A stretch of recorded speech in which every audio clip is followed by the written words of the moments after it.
Hallelujah, praise the Lord. प्रियो, आज के इस एपिसोड में मैं आप सबका स्वागत करती हूँ और हम परमेश्वर का धन्यवाद देते हैं कि प्रभु ने हमें जीवित रखा है, बहुत सी बातों से बचा के रखा है, एक अच्छी जगह पर रखा है। मैं आपको बताना चाहती हूँ प्रियो, आपका जीवन प्रभु की दृष्टि में अनमोल है। वचन में लिखा है, तुम मेरी दृष्टि में अनमोल और प्रतिष्ठित ठहरे हो। मैं तुमसे प्रेम करता हूँ और मैं आपको बताना चाहती हूँ, ये जीवन व्यर्थ की बातों में मत गवाइए, व्यर्थ की चीज़ों में से ख़त्म मत करिए, क्योंकि यदि आपको जीवन मिला है, इसका अर्थ है कि प्रभु की आपके जीवन से अभी भी योजना है।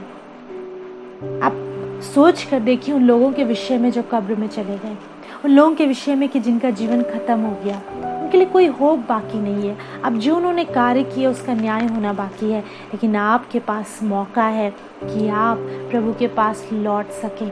आपके पास मौका है कि आप दोबारा से प्रार्थनाओं के जीवन में लौट सकें। आपके पास मौका है कि आप अपने मन को फिरा सकें। एक बार मेरे एक व्यक्ति से बात हो रही थी और वो इस बात को कह रहे थे कि बहन, एक समय आएगा जब मैं प्रभु के पास लौट आऊँगा, अभी मैं तैयार नहीं हूँ, अभी मेरे जीवन में बहुत से गुनाह और पाप की बातें हैं, इसलिए मैं प्रभु के भवन में नहीं जाता, इसलिए मैं प्रभु की मेज़ में नहीं जाता, क्योंकि अभी मेरे जीवन में बहुत सी बातें हैं और एक समय आएगा, मैं एक डिसीजन को लूँगा, मैं इन चीज़ों को छोड़ूंगा और मैं प्रभु के पास लौट आऊँगा। मैंने उनसे कहा, भाई आप नहीं जानते आपके पास कितना समय बाकी है। जिस दिन आपको पवित्र आत्मा भीतर से कहे कि आज ही वो दिन है, सब चीज़ों को छोड़ और प्रभु के पीछे हो ले, उस दिन सब कुछ छोड़िए और उसके पीछे हो लीजिए। आप बुद्धि से उसके पीछे कभी भी नहीं चल सकते, ना आप बुद्धि से प्रार्थना कर सकते हो, ना आप अपनी बुद्धि से उससे प्रेम कर सकते हो, और ना आप अपनी बुद्धि से उस पर विश्वास कर सकते हो। ये कार्य बुद्धि से नहीं किए जा सकते।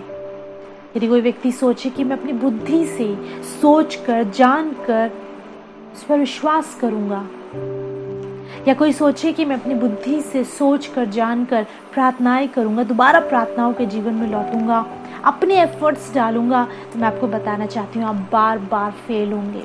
इम्पॉसिबल है ऐसा करना। हम अपने शरीर पे भरोसा रख के प्रभु के पीछे कभी नहीं चल सकते। हम अपने शरीर पे भरोसा रख के प्रार्थनाएं कभी नहीं कर सकते। यदि आपने एक डिसीजन लिया, आपने जनवरी 1 को, बहुत से लोग न्यू रेजोल्यूशंस को लेते हैं, और आप स्वयं भी अपने जीवन में देखिए, आप बहुत सी बातों के बारे में सोचते हैं। आप शरीर को लेकर बहुत सी बातों के बारे में सोचते होंगे। अच्छी डाइट लूँगी, मैं मॉर्निंग वॉक पे जाया करूँगा, मैं जिम ज्वाइन करूँगा, या बहुत सी दुनियावी बातें हो सकती हैं जो आपने जनवरी 1 को कमिटमेंट किया था अपने आप से। लेकिन आज क्या उन बातों में आप खरे उतरे हैं, या वो बातों को आप फॉलो कर रहे हैं? नो। बहुत से लोग पिछड़ जाते हैं, नहीं कर पाते। कुछ समय चलता है, जनवरी करा, फरवरी करा, उसके बाद धीरे धीरे वो जोश, वो बातें, वो चीज़ें खत्म होती। क्यों? शरीर पे भरोसा करके आप कर रहे हो। वही प्रार्थनाओं के जीवन में भी है। बहुत से लोग कमिटमेंट करते, लॉर्ड कल से मैं भोर की प्रार्थनाएं शुरू करूँगा, कल से मैं कोई झूठ नहीं बोलूँगा, प्रतिज्ञा करता हूँ, प्रॉमिस करता हूँ प्रभु, कल से मैं व्यभिचार नहीं करूँगा। और आप परख के देखिए, जब भी आप ऐसा सोचेंगे आपसे डेफिनेटली होगा। क्यों? क्योंकि शरीर बहुत निर्बल है। वचन में लिखा है शरीर निर्बल है, नहीं कर सकता, और आप अपने शरीर के गुलाम हैं, शरीर के वश में रहते हैं। जब नींद आती है तो आप सोने को प्रेफरेंस देते हैं। उस समय अगर एक थॉट आए कि उठ प्रार्थना कर, तो आपका शरीर और आपका माइंड, आपकी आत्मा, दोनों में युद्ध छिड़ जाएगा। शरीर कहेगा आराम कर, सो, आज ही का दिन है, आज ही का छुट्टी का दिन है, 10 मिनट और सो ले, आधा घंटा और सो ले। और आत्मा कहेगी नहीं, प्रार्थना कर। दोनों में युद्ध चलेगा, दोनों एक दूसरे के विरोधी हैं। वचन में लिखा है शरीर और आत्मा परस्पर युद्ध करते हैं। आप नहीं कर सकते शरीर पे भरोसा करके, बट जब आप प्रभु के आगे इन बातों को समर्पित करते हो, प्रभु के आगे सरेंडर करते हो, लॉर्ड मैं अपने आप पे भरोसा करके नहीं कर सकता प्रार्थना, मैं अपने आप पे भरोसा करके इन गंदी आदतों को नहीं छोड़ सकता, मुझे तेरी ज़रूरत है, तू मेरी सहायता कर। आप जानते हैं प्रभु अपने आत्मा को आपकी सहायता के लिए भेजेंगे। वचन में लिखा है, यीशु मसीह ने कहा मैं तुम्हें एक सहायक दूंगा। अब मैं आपको बताना चाहती हूँ, वो सहायक हर छोटी छोटी चीज़ में आपकी सहायता करता है, हर बात में आपकी सहायता करता है। आपको दुआ नहीं करनी आ रही, आपसे प्रार्थनाएं नहीं हो रही है, आपको वचन समझ में नहीं आ रहा है, प्रभु से मांगिए, प्रभु अपना आत्मा की सामर्थ दे। आपका आत्मा, मैं आपके आत्मा से सीखना चाहता हूँ, वचन को समझना चाहती हूँ, मैं उपवास करना चाहती हूँ प्रभु, पर मैं कर नहीं पा रही, और जब मैं करती हूँ तो मैं उसे पूरा नहीं कर पाती, मेरा मन भटकता है, मेरा मन दुआ में नहीं लगता। वो आप स्वयं पे भरोसा करके नहीं कर सकते। प्रभु से मांगिए, प्रभु मुझे अपने आत्मा की सामर्थ दे। और मैं आपको बताना चाहती हूँ, पवित्र आत्मा कोई धुआं नहीं है, कोई इनविजिबल कुछ नहीं है। पवित्र आत्मा एक व्यक्ति है, पवित्र आत्मा एक व्यक्ति है। वो आपकी सहायता के लिए आएंगे और आपकी सहायता करेंगे। विश्वास करिए, ऐसा ही होगा। आज मैं आपको उन व्यक्तियों के विषय में बताने वाली हूँ। जानते हैं, इनके जीवन में बड़ी खूबसूरत बात थी कि खुदा की हुजूरी में रहते थे, ये प्रभु से प्यार करते थे, ये प्रभु पे विश्वास करते थे, ये संसार की हर चीज़ से ऊपर प्रभु को रखते थे, और परमेश्वर ने इन्हें एक बहुत बड़ी हानि से बचाया, इनके साथ को नहीं छोड़ा। ये कहीं भी गए, प्रभु इनके साथ था।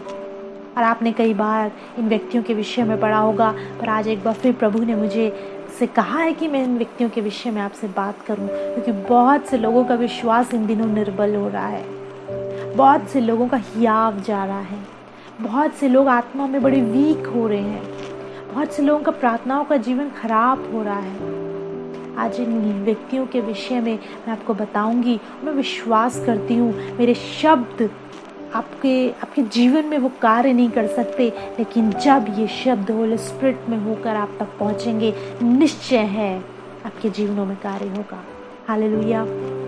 मेरे साथ आप निकाल सकते हैं दानियल की पुस्तक, उसका 3 अध्याय, उसके पहले पद से आगे हम पढ़ेंगे। इस प्रकार लिखा है, नबूकदनेस्सर राजा ने सोने की एक मूरत बनवाई जिसकी ऊंचाई 60 हाथ और चौड़ाई 6 हाथ की थी। उसने उसको बेबीलोन के प्रांत के दूरा नामक मैदान में खड़ा कराया। नबूकदनेस्सर राजा बेबीलोन का राजा था। उसने अपनी एक मूरत बनवाई सोने की, 60 हाथ की ऊंचाई, और आप देखिए एक बहुत लंबी चौड़ी एक बड़ी मूरत बनवाई। क्यों बनवाई, हम आगे देखेंगे। तब नबूकदनेस्सर राजा ने अधिपतियों, हाकिमों, गवर्नरों, जजों, खजांचियों, न्यायियों, शास्त्रियों आदि प्रांत प्रांत के सब अधिकारियों को बुलवा भेजा कि वे इस मूरत की प्रतिष्ठा में आए जो उसने खड़ी कराई थी। तब अधिपति, हाकिम, गवर्नर, जज, खजांची, न्यायी, शास्त्री आदि प्रांत प्रांत के सब अधिकारी नबूकदनेस्सर राजा की खड़ी कराई हुई मूरत की प्रतिष्ठा के लिए इकट्ठा हुए और उस मूरत के सामने खड़े हुए। उसने बड़े बड़े अधिकारियों को बुलाया, जजों को, गवर्नर्स को, जो वहाँ के अच्छे रेपुटेटेड लोग थे, बड़े पदाधिकारी लोग थे, सबको बुलवाया और वो सब उस मूरत के आगे खड़े हुए। और जानते हैं क्या हुआ? तब ढिंढोरियों ने ऊंचे शब्द से पुकार कर कहा, हे देश देश और जाति जाति के लोगों और भिन्न भिन्न भाषा के बोलने वालों, तुमको ये आज्ञा सुनाई जाती है कि जिस समय तुम नरसिंगे, बांसुली, वीणा, सारंगी, सितार, शहनाई आदि सब प्रकार के बाजों का शब्द सुनो, तुम उसी समय गिरकर नबूकदनेस्सर राजा की खड़ी कराई हुई सोने की मूरत को दंडवत करो। अब ढिंढोरिया वहाँ पर आता है और इनको इस बात को बताता है कि जैसे ही तुम सारे बाजों का आवाज़ सुनो, सारे जितने भी वाद्य यंत्र बजते हैं उनकी आवाज़ को सुनो, तुम झुक कर उस मूरत को क्या करो? दंडवत करना। और ऐसा ही होता है 6ठे पद में, जो कोई गिरकर दंडवत ना करेगा वो उसी घड़ी धधकते हुए भट्टे के बीच में डाल दिया जाए। आज्ञा निकलती है कि उस मूरत को जो राजा ने बनवाई है दंडवत करना है, कंपलसरी है।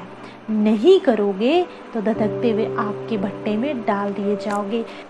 कई लोगों के जीवनों में आज ये बात है। कई लोगों ने अपने जीवन में रुपए, पैसे, धन संपत्ति खड़ी कर दी है और वो उसको बड़ी इम्पोर्टेंस देते हैं। मेरा रुपया, मेरा पैसा, बड़ा घमंड करते हैं उन चीज़ों पर। वो अपने स्टेटस पर, अपने रुपए, पैसे, धन संपत्ति पर इतना घमंड करते हैं, उसके आगे झुकते हैं, उसे बड़ा बनाया है, खुद को छोटा। प्रियो एक आज्ञा निकली थी, जो इसको दंडवत नहीं करेगा वो धधकते हुए आग के भट्टे में डाल दिया जाएगा। आज आपके आसपास, आपके जीवनों में ऐसी परिस्थिति आपको दिखाई देगी कि आपको खुदा से, अपने परमेश्वर से ज़्यादा कुछ चीज़ों को महत्व देने के लिए आपको भीतर से दुष्ट कहेगा कि इन चीज़ों को महत्व दे, और आप प्रभु को छोड़ उन चीज़ों को महत्व देने लगेंगे। देखिए लिखा है, इस कारण 7वां पद, इस कारण उस समय जो ही सब जाति के लोगों को नरसिंगे, बांसुरी, वीणा, सारंगी, सितार, शहनाई आदि सब प्रकार के बाजों का शब्द सुन पड़ा, त्यों ही देश देश और जाति जाति के लोगों और भिन्न भिन्न भाषा बोलने वालों ने गिरकर उस सोने की मूरत को जो नबूकदनेस्सर राजा ने खड़ी कराई थी दंडवत किया। और जैसे ही उन्हें वो वाद्य यंत्र सुनाई दिए, इन लोगों ने झुककर दंडवत किया। लेकिन एक अद्भुत बात यहाँ पर हुई, जानते हैं? शद्रक, मेशक, अबेदनगो जो प्रभु से प्यार करते थे, जो प्रभु के पीछे चलते थे, जिन्होंने प्रभु को पहला स्थान दिया था, वो सिर्फ शब्दों से प्रभु को आदर नहीं देते थे, शब्दों से पहला स्थान नहीं दिया था। आज मैं उन लोगों से बात करना चाहती हूँ जो शब्दों से बड़ा आदर करते हैं प्रभु का। जय मसीह की, हालेलुया, प्रभु महान है, तो शब्दों से आदर करते हैं। और वचन में लिखा है, शब्दों से तो ये मेरा आदर करते, मन इनका मुझसे बहुत दूर है। जब कोई विपरीत परिस्थिति आई, सबसे पहले प्रभु को छोड़ और अपनी बुद्धि का सहारा लेने लगते हैं। उनके लिए बहुत क्विक होता है प्रभु को छोड़ना। मुंह से आप कितना भी आदर करें मेरे प्रियो, लेकिन क्या आपके भीतर वास्तव में प्रभु को आप वो पहला स्थान देते हैं?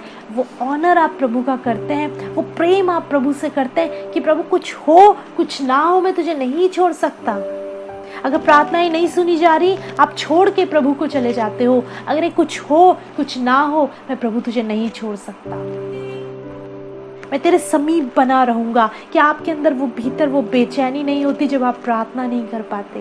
कि आपके भीतर वो परेशानी, वो उलझन, वो आत्मा अंदर से घुटता नहीं है जब आप प्रार्थना नहीं कर पाते, जब आप उसके समीप नहीं होते, जब आप दुनिया में खोए रहते हैं? डेड हैं वो लोग जो सच में दुनिया में खोए हैं और उनको कोई फर्क नहीं पड़ता कि उन्होंने जाने कब से दुआ नहीं करी, उन्होंने कब से बाइबल नहीं पढ़ी। आप आत्मिक रूप से मृत्यु की नींद की ओर जा रहे हो। और यदि आप जीवित हो, यदि आपके भीतर आत्मा बार बार नॉकिंग करता है, उठ और प्रार्थना कर, उठ और वचन पढ़। तूने आज दिन भर से प्रार्थना नहीं करी, तूने बीते कई हफ्ते से बाइबल नहीं पढ़ी, तो आप आत्मिक रूप से जीवित, उस आत्मा को सुनना शुरू करिए। ये वो लोग थे जो आत्मा के अनुसार चलते थे। वो इनके लिए ये शब्दों से खुदा का सिर्फ आदर नहीं, ये अपने हृदय, अपने कामों, अपने जीवन से उसका आदर करते थे। कॉम्प्रोमाइज नहीं करते थे, कॉम्प्रोमाइज नहीं करते थे। और जानते हैं, लिखा है ये लोग उस मूरत के आगे नहीं झुके। क्यों? ये सिर्फ खुदा के आगे झुकते थे। खुदा को पहला स्थान दिया था। वो प्रभु का कद उस मूरत से कहीं बढ़कर था। नबूकदनेस्सर, तूने कितनी भी ऊंची मूरत बनवाई हो, पर मेरे खुदा का कद उससे कहीं ऊंचा है। उससे प्रेम करता हूँ मैं सिर्फ उसके आगे झुकता हूँ। और जानते हैं, जो लोग थे, उन्होंने राजा से चुगली करी। कहा, देख वो 3 लोग जिनको तूने बड़ा पद दिया है, ये तीनों राजा के अधीन काम करते थे और एक ऊंचे पदों पर काम करते थे। इन लोगों ने राजा से चुगली करी। जानते हैं क्या होता है? बहुत ध्यान से सुनिएगा। 16 पद में ये तीनों कुछ बातों को कहते हैं शद्रक, मेशक और अबेदनगो ने राजा से कहा, हे नबूकदनेस्सर राजा, इस विषय में तुझे उत्तर देने का हमें कुछ प्रयोजन जान नहीं पड़ता। हम नहीं देना चाहते। क्या प्रयोजन? तू हमें कहता है इसके आगे, इस मूरत के आगे दंडवत कर। हमें कोई प्रयोजन जान नहीं पड़ता। और जानते हैं आगे क्या कहते हैं? हमारा परमेश्वर जिसकी हम उपासना करते हैं, वो हमको उस धधकते हुए भट्टे की आग से बचाने की शक्ति रखता है। वरन हे राजा, वो हमें तेरे हाथ से भी छुड़ा सकता है। हम उस खुदा पे भरोसा करते हैं, उस धधकते हुए आग के भट्टे से हमें बचाने की वो सामर्थ रखता है, शक्ति रखता है, और हमें तेरे हाथ से भी बचा सकता है। जानते हैं किससे बात कर रहे थे? बेबीलोन के राजा से। तो उनका हियाव देखिए, उनका अपने प्रभु पे भरोसा देखिए, उनके विश्वास देखिए। राजा से बात कर रहे हो, कह रहे हम उस धधकते हुए आग के भट्टे से भी नहीं डरते और तुझसे भी नहीं। क्यों? क्योंकि हमारा भरोसा हमारे परमेश्वर पर है। हमारा भरोसा हमारे परमेश्वर पर है।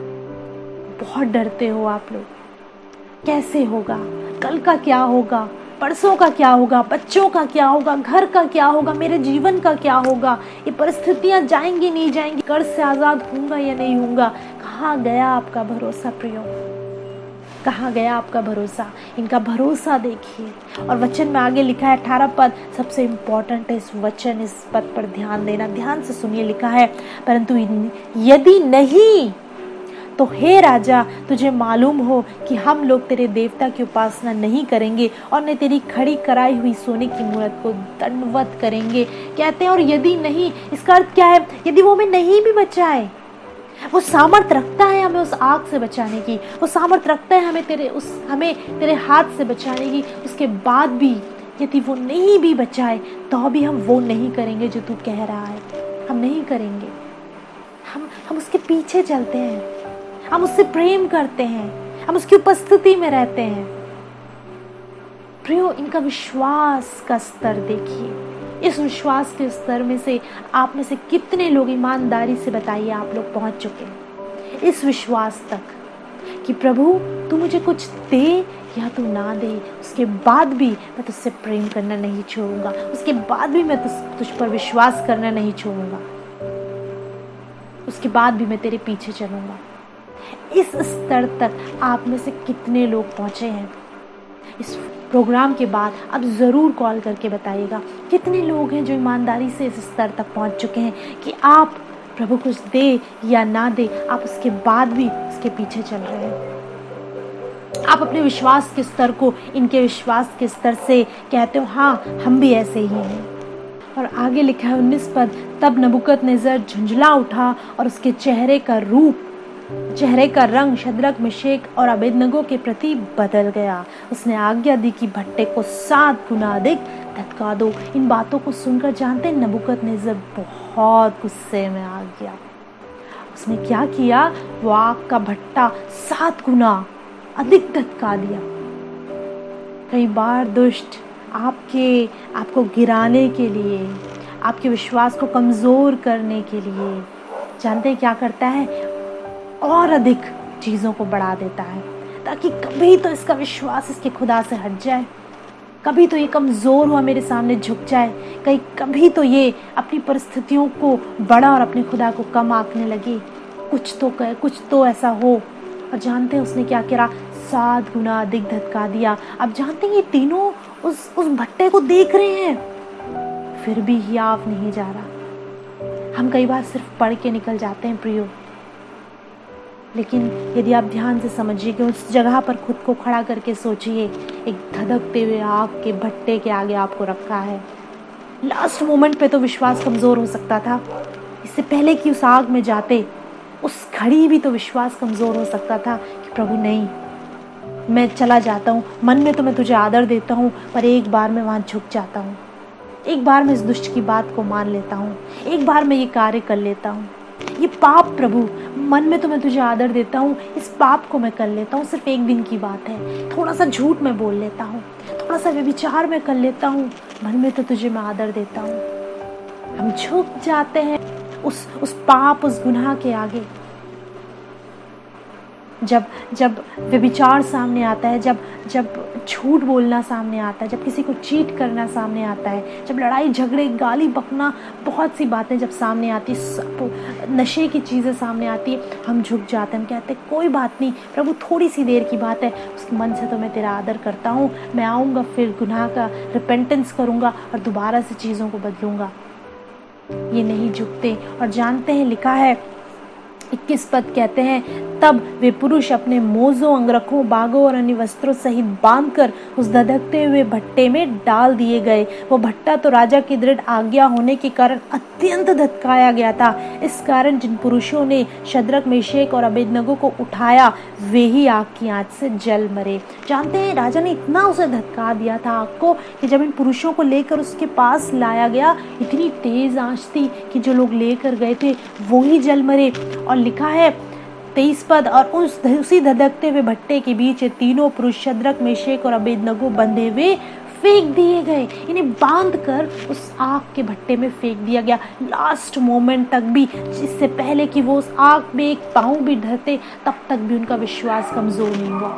विश्वास से परिपूर्ण, खुदा पे भरोसा रख के अपनी जो उन्होंने एक चीज सोच ली थी। जानते, वो शरीर में नहीं सोच रहे थे। जैसे मैंने आपको शुरुआत में बताया, शरीर में कोई भी जरा ऐसा सोचे वो नहीं कर सकता। वो पवित्र आत्मा ने उन्हें सामर्थ्य से भरा हुआ था।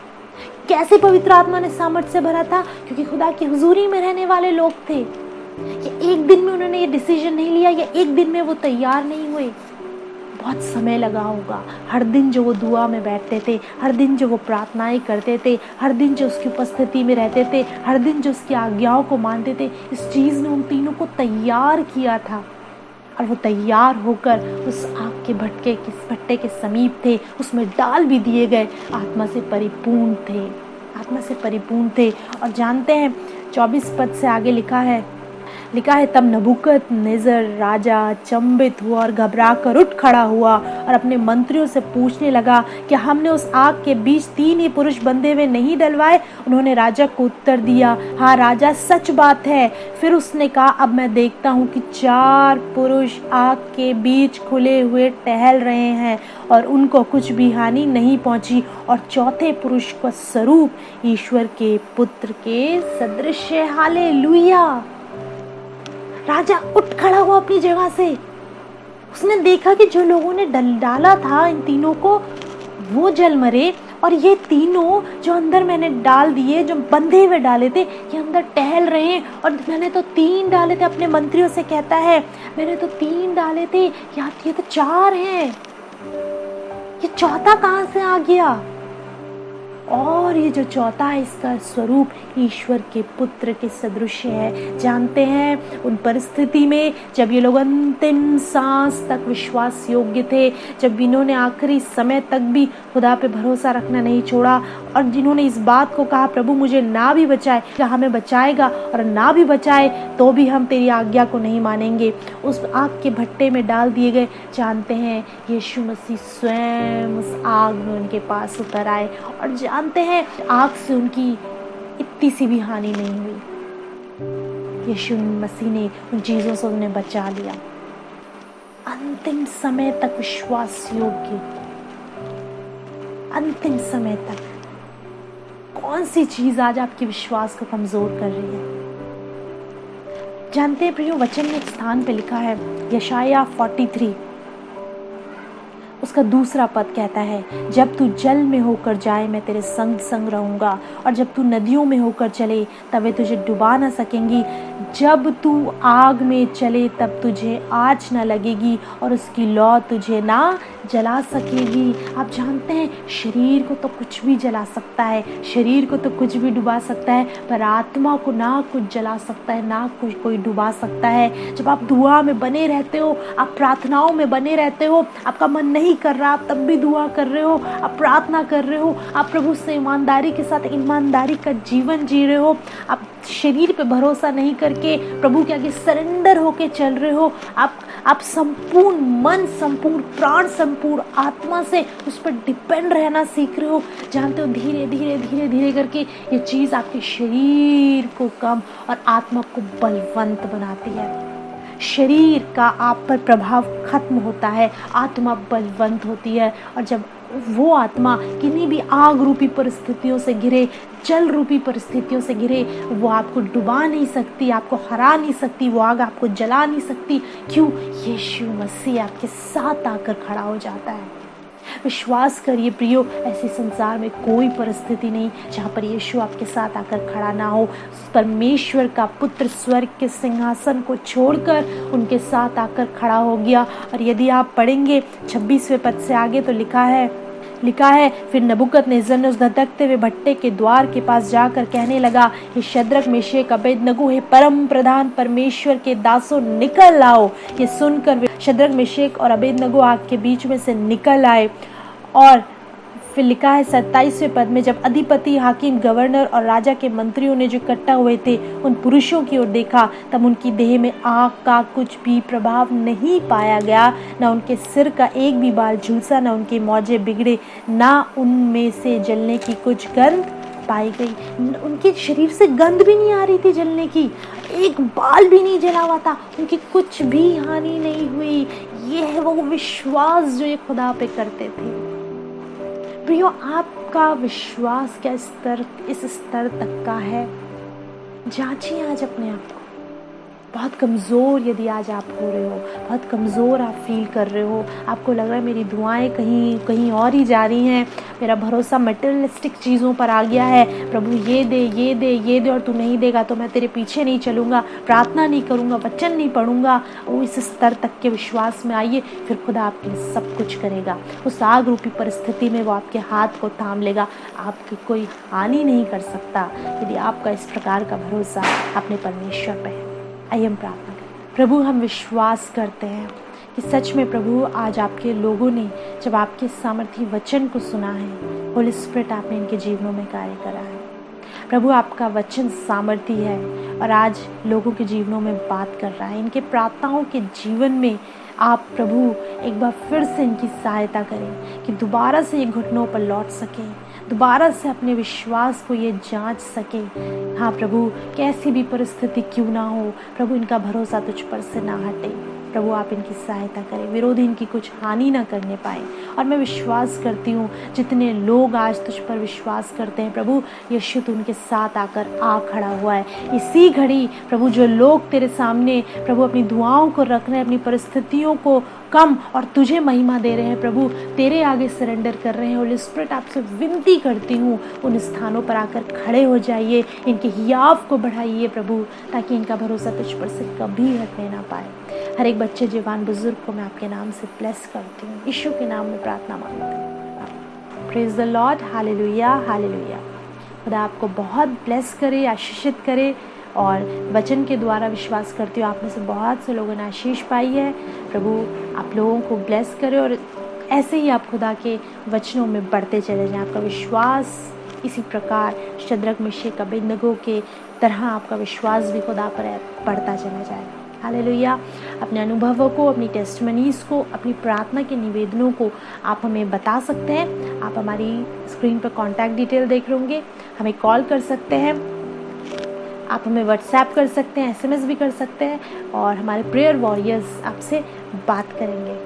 प्रियो, हमारा ये प्रोग्राम एवरी सैटरडे दोपहर 12 बजे इसी चैनल पर और मंडे दोपहर 12 बजे इसी चैनल पर आता है। आप लोग ज़रूर देखिए। आप वचनों को और जानना और सीखना चाहते हैं तो हमने YouTube पर भी कुछ वीडियोस को रखा है आपकी आत्मिक उन्नति के लिए। ट्रू शेपर्ड मिनिस्ट्रीज़ आप टाइप करिए और वहाँ पर कुछ वीडियोस हैं और विश्वास करती हूँ प्रभु हर एक वचन के द्वारा आपसे बात करेंगे। प्रभु आप लोगों को बहुत ब्लेस कर ले। अगले सप्ताह हम आपसे दोबारा मुलाकात करेंगे। तब तक प्रभु यीशु मसीह में आप सभी को